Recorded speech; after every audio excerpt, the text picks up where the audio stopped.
सोचिए, एक ऐसी दुनिया जहां हर काम हाथ से होता था। खेत में किसान, घर में चक्की, चुलाहा धागा बुनता। जिंदगी धीरे चलती थी, सूरज के साथ शुरू, सूरज के साथ खत्म। फिर आई एक क्रांति, मशीन की, फैक्ट्री की, इंडस्ट्रियल रेवोल्यूशन। इंसान ने मशीन की ताकत को पहचाना, काम महीनों से दिनों में होने लगा, सफर घंटों में पूरा। इस क्रांति ने काम, सोच और जीने का तरीका बदल दिया। हर पीढ़ी ने एक नई दुनिया देखी, शहरों की भीड़, फैक्ट्री की चिमनी, नए सपने। ये कहानी है उस बदलाव की जिसने हमें आज की मॉडर्न दुनिया तक लाकर खड़ा किया। इंडस्ट्रियल रेवोल्यूशन की शुरुआत ब्रिटेन से हुई, लेकिन आखिर क्यों? दुनिया के और भी देश थे, लेकिन ब्रिटेन ही इस बदलाव का एपिसेंटर बना। इस सवाल का जवाब समझने के लिए हमें उस समय के ब्रिटेन की तरफ देखना पड़ेगा, उसकी जमीन, उसके लोग और उसकी सोच। ब्रिटेन के पास पैसा था। यह पैसा आया था उसकी कॉलोनीज से, जहां से अनेक प्रकार के रॉ मटेरियल्स और वेल्थ ब्रिटेन तक पहुंचते थे। लेकिन पैसा ही सब कुछ नहीं था। जमीन के नीचे छुपा था एक और खजाना, कोयला और लोहा। ये दोनों चीजें इंडस्ट्रियल रेवोल्यूशन के लिए बैकबोन साबित हुई। कोयला एनर्जी देता था, जिससे फैक्ट्रीज और मशीनें चलती थी। लोहा से नए नए मशीन्स, रेलवेज और टूल्स बनते थे। सबसे खास बात, ये रिसोर्सेज ब्रिटेन में आसानी से मिल जाते थे, इसलिए प्रोडक्शन रुकता नहीं था। ब्रिटेन एक आइलैंड था, जिसका समंदरी लोकेशन उसके लिए एक बड़ी एडवांटेज थी। पोर्ट्स और शिप्स की वजह से ब्रिटेन दुनिया भर से रॉ मटेरियल मंगवा सकता था और अपने बनाए हुए गुड्स एक्सपोर्ट कर सकता था। उसके ट्रेड रूट्स और कॉलोनीज ने उसे ग्लोबल नेटवर्क दिया। लेकिन सिर्फ रिसोर्सेज और पैसा ही नहीं, ब्रिटेन में नए आइडियाज और इन्वेंशंस भी जन्म ले रहे थे। साइंटिफिक थिंकिंग, एक्सपेरिमेंट्स और नए इन्वेंशंस को सोसाइटी में वैल्यू मिल रही थी। जेम्स वॉट जैसे इन्वेंटर ने स्टीम इंजन बनाया, जिसने पूरी इंडस्ट्री का चेहरा बदल दिया। खेती में नए तरीके आए, जैसे क्रॉप रोटेशन और बेटर टूल्स। इससे ज्यादा अनाज होने लगा, लेकिन कई लोगों की जरूरत खेत में कम हो गई। बहुत से लोग बेकार हो गए और शहरों की तरफ माइग्रेट करने लगे। शहरों में फैक्ट्रीज थी, जहां उन्हें सस्ता और ज्यादा मजदूर मिल गया। ब्रिटेन ने रॉ मटेरियल सस्ता खरीदा, अपनी फैक्ट्रीज में मशीन से तेजी से सामान बनाया और फिर वो सामान महंगा बेचा। टेक्सटाइल इंडस्ट्री, आयरन इंडस्ट्री और रेलवे सब तेजी से बढ़ने लगे। पैसा, रिसोर्सेज, लोग और आइडियाज सब एक जगह मिल गए। ये कॉम्बिनेशन किसी और देश के पास उस वक्त नहीं था। ब्रिटेन एक एक्सपेरिमेंट का ग्राउंड बन गया, जहां नए तरीके, मशीन्स और सोच मिलकर एक नई दुनिया बना रहे थे। इसी कॉम्बिनेशन ने इंडस्ट्रियल रेवोल्यूशन की नींव रखी।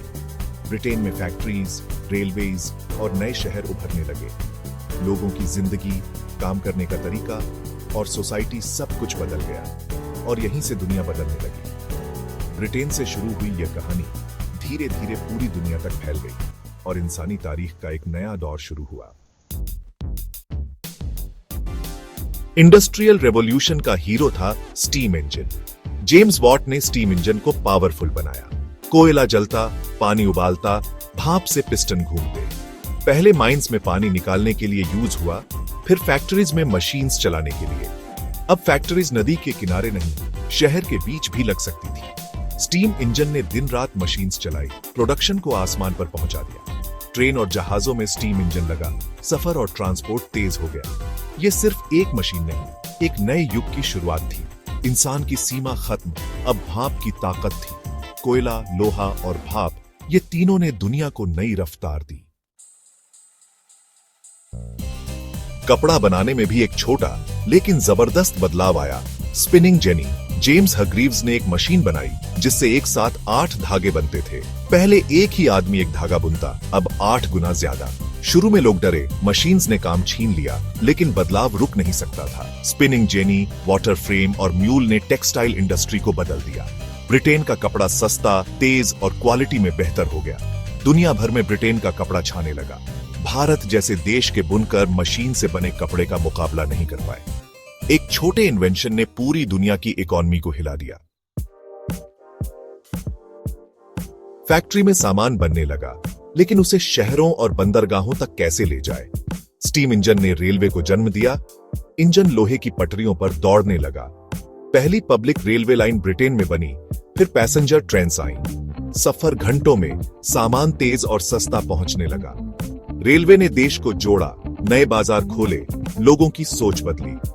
गांव की दुनिया अब शहरों से जुड़ गई थी। रेलवेज ने रफ्तार, ताकत और तरक्की का नया दौर शुरू किया। नई मशीनें बड़ी और महंगी थीं, घर पर नहीं चल सकती थीं। फैक्ट्री सिस्टम का जन्म हुआ, एक छत के नीचे मशीनें और मजदूर। गांव के लोग शहरों की तरफ आए, काम की तलाश में। यह माइग्रेशन बिना जंग के सबसे बड़ा था।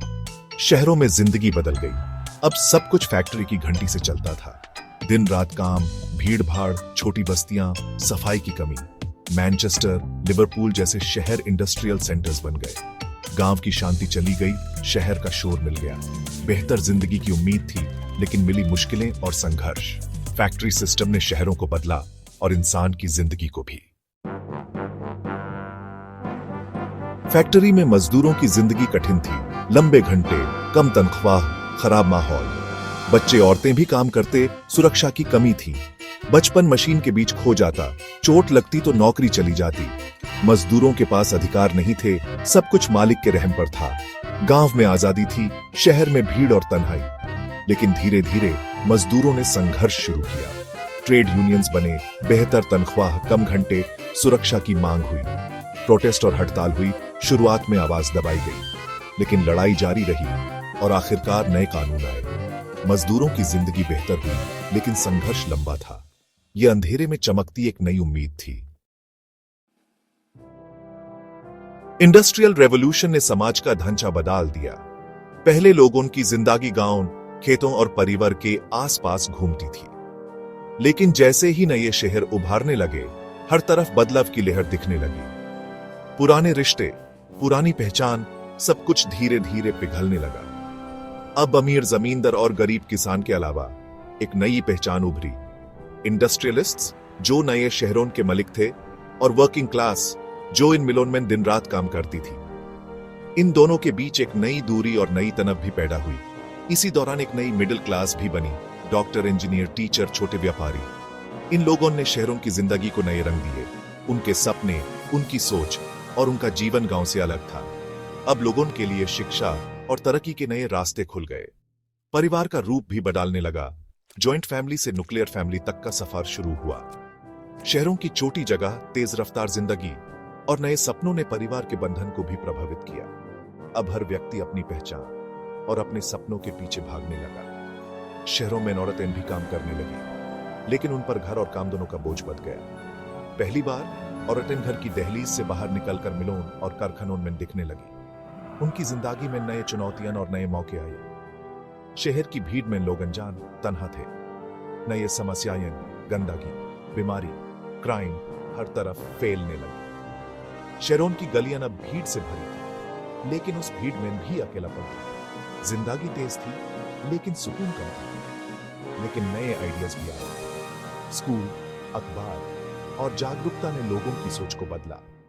बच्चे अब स्कूल जाने लगे, लोग अखबार पढ़कर दुनिया की खबरें जाने लगे।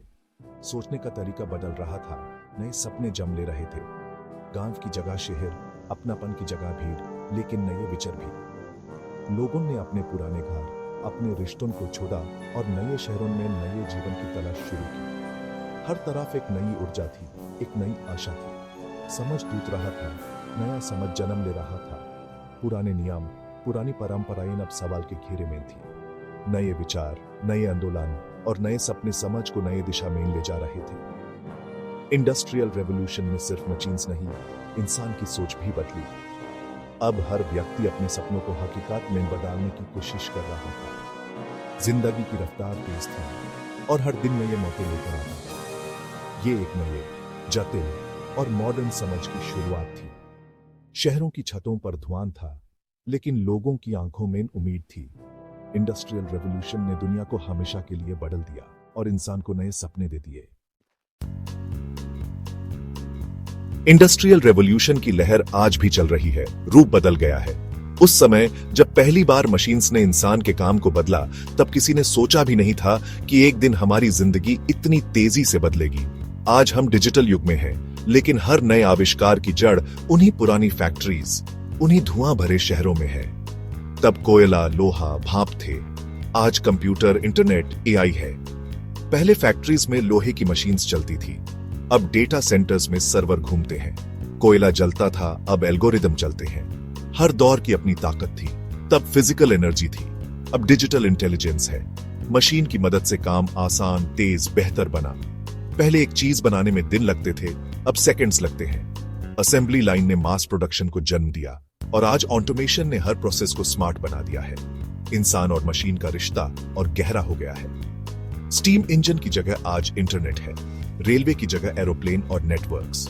सफर सिर्फ जमीन तक सीमित नहीं रहा, अब हम हवाओं में, डेटा के जहां में भी सफर करते हैं। ट्रांसपोर्ट और कम्युनिकेशन दोनों ने ही दुनिया को छोटा कर दिया है। Smartphone, mass production, global supply chain, सब उसी दौर की देन है। आज हर चीज एक दूसरे से जुड़ी है। एक फोन बनाने के लिए दुनिया भर के पार्ट्स चाहिए। ग्लोबलाइजेशन ने हर शहर, हर देश को एक दूसरे से जोड़ दिया है। Work from home, digital divide, pollution, नई चुनौतियां, लेकिन बुनियाद वही। पहले फैक्ट्रीज में भीड़ थी, अब घर से काम होता है। लेकिन हर नए सॉल्यूशन के साथ नए सवाल भी हैं। क्या सबको बराबर मौका मिल रहा है? क्या हम प्रकृति का ध्यान रख पा रहे हैं? तब भी नौकरी का डर था, आज भी ऑटोमेशन का है। पहले मशीन्स ने मजदूरों को डराया, आज रोबोट्स और एआई नए सवाल खड़े कर रहे हैं। लेकिन हर दौर में इंसान ने नए स्किल्स सीखे, नए मौके ढूंढे। इतिहास सबक देता है, टेक्नोलॉजी जिंदगी बदलती है, कीमत भी वसूलती है। हर नई सोच, हर नई मशीन अपने साथ कुछ नया लाती है, लेकिन कुछ चीजें छोड़ भी देती है। हमें समझना होगा कि प्रगति के साथ संवेदनशील भी रहना जरूरी है। जेम्स वॉट की आग आज भी दुनिया को जला रही है। उनके आविष्कार ने सिर्फ इंजन नहीं, इंसान की सोच को भी आगे बढ़ाया। उन्होंने दिखाया कि एक छोटी सी सोच भी दुनिया बदल सकती है। हम सब उसी सफर के मुसाफिर हैं, बस अब ट्रेन, तेज और स्मार्ट हो गए।